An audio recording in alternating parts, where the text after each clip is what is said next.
Anything come up for you around women's health and veganism?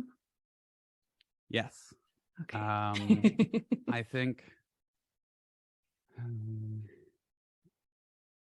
that a lot more females and women are drawn towards veganism than males or men. I believe because women generally have been working through a lot of issues with their feminine aspects versus masculine aspects, or in Chinese medicine, more yin and yang. And generally, women need a little more femininity. They need a little more yin. And vegan, plant-based or vegetarian diets are more yin. They're more cooling.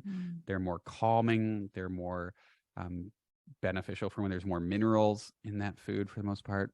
The vegetarian or plant-based or vegan diets are more about introspection. They're more about going within. They're more about changing yourself.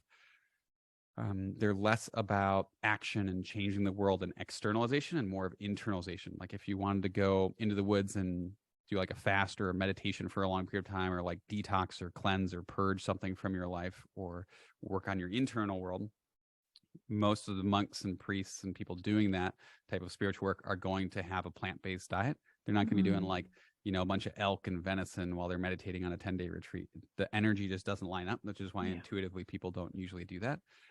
Because we know energetically that's not what I'm going for. But to fuel enough fat and protein for cholesterol and which makes your hormones, and enough protein to make amino acids for mental health purposes, a lot of times when you cut out all animal sources, so vegetarians who do pescatarian or eggs typically don't have this problem, but when you go fully vegan, after usually 1 to 2, sometimes 3 years, there's a lot of times nutrient deficiencies that cause yang qi or yang energy deficiencies, or cholesterol deficiencies, or neurotransmitter deficiencies. And I find women end up with worse hormonal issues and worse mental health issues long term, where initially most people, when they start a plant-based diet, they're eating more minerals, they're getting more nutrients, they're getting tons of antioxidants in, they're getting more anti-inflammatory stuff in, and they feel really, really good. They feel cleansed, they feel purged. The fiber helps their gut move better. They take the stress off their stomach of not having to break down meat or animal protein, so they often feel a lot better. They're cleansing, their body is cleansing a lot more. But if you over cleanse, go too parasympathetic, too mineral, too yin, then sometimes you lose some of that happiness, the joy. And a lot of women end up with adrenal or thyroid deficiency, or anxiety or depression long term. They found most vegans have a higher rate of mental issues. Like it helps their mental health in the short term, but long term ends up creating, well, some studies are pro, some are anti, but most of the studies I've seen, like a good 70-80% of them show that long term vegan diets tend to be hard for most people's mental health. Now, some people are very yang by nature. They're like super fiery and super wood element, super yang, and they can do plant-based their whole life, and it works really great for them. This is not for those people. This is just the average person. And some people culturally have had generations of ancestors that have thrived off of plant-based diets, and that's great. But for most people, their ancestors were eating a balanced omnivore type of diet, and I find clinically most people on vegan and extreme forms of diet and lifestyle end up slightly imbalanced with hormones and mental health long term, which is tough. Yeah, I would 100% agree with that. Just from my own experience, I became vegan because of my yoga journey. It was just meat didn't fit anymore. And slowly it just naturally fell away. And then I was vegan/vegetarian. I traveled to Iceland once. You can't be vegan there. There was like not a meal to be found that was vegan. So, /vegetarian for 6.5 years, and just introduced meat back in a year ago. And I think that has contributed to the early onset menopause, a lot of anxiety, all that kind of stuff. So I just think it's an important conversation to have, because I thought I was doing what was best for my body. And then 6.5 years later, my hormones were out of whack, Yeah, things it is weren't tough. There are some things in meat that are also in plants, like iron, but the heme sources of iron in meat are just more easily absorbable.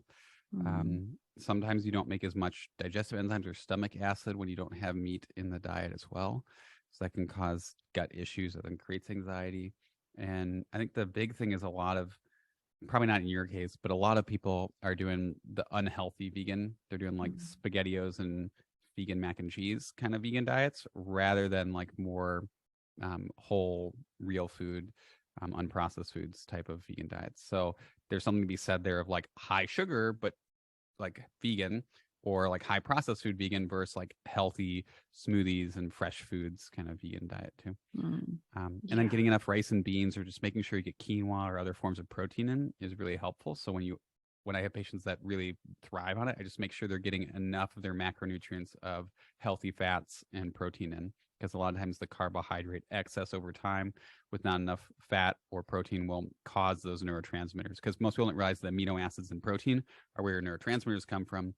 And so if you just have a major deficiency in protein and amino acids, you're going to get different neurotransmitter imbalances for most people. And if you're not getting enough healthy fats or fat to make cholesterol, cholesterol and the fat is how your body makes hormones. So then you can have an adrenal or a thyroid deficiency that's subtle, but then can cause an early onset menopause or some other issue as well.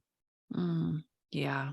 It's all really fascinating how it all works together. And I feel like the narrative on the planet is going to be more promoting vegan diets because of climate change, or, we're kind of seeing that next wave coming in. So I think it's important just for people to hear the other side of veganism and what can take place, with the women's periods and reproductive system and all that kind of stuff.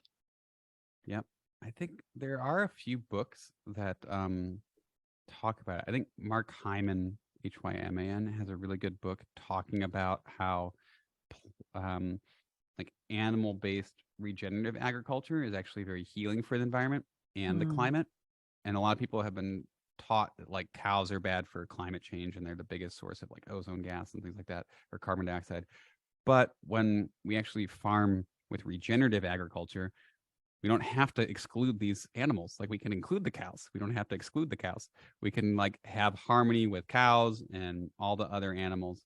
And sometimes, the way we plant even like almonds, and we have deforestation to then plant a lot of the like almonds or avocados or other things that are super popular right now, or oats, that can create more problems for the ecosystem as well. So I think looking at the bigger ecosystem rather than just like plants versus animals, look at the soil quality and look at how the ecosystem of the farm is doing is much more important than just looking at like how much water are they using, how much carbon dioxide are they giving off. It's like, are we creating more species? Are we creating more love between the plants? Are we creating more harmony between animal and plants? Or are we creating a disharmony between animal and plants?